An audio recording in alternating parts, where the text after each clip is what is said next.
So, what I love about the listener questions episode that is live this week is, first of all, I'm just so grateful that we're hearing from listeners with actual questions about animal communication, about what the animals have to say, about different experiences, because this is actually the goal of the Animal Communication Podcast is to normalize animal communication. And so that we have people asking us really good questions, and we don't necessarily have all the answers. We can only share our experiences, but to start this constant dialogue, like, I am just so excited and so thrilled that we get to do this.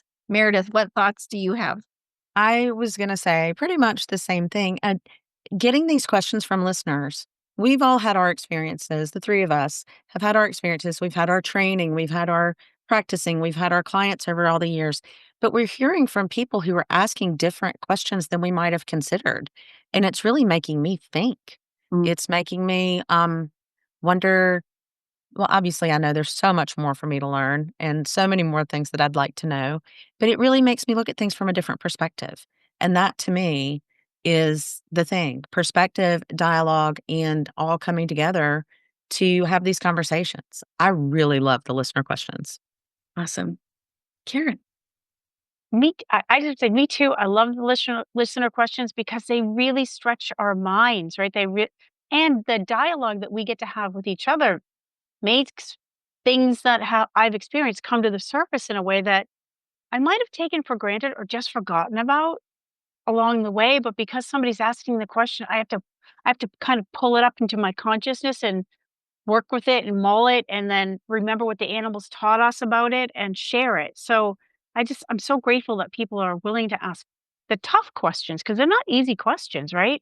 These questions were about, what happens if a life seemingly is taken prematurely and the wrestling we did or that, the mind wrestling and talking we did over that literal topic of, is it really premature? That was a really cool Mhm. question to ask and for us to go down the path of asking the animals, remembering what the animals said to us about passing in all shapes and forms. So I loved that as well as animal spirit guide questions and how do we take care of ourselves and evolve our own practice. So it was a really great bunch of questions.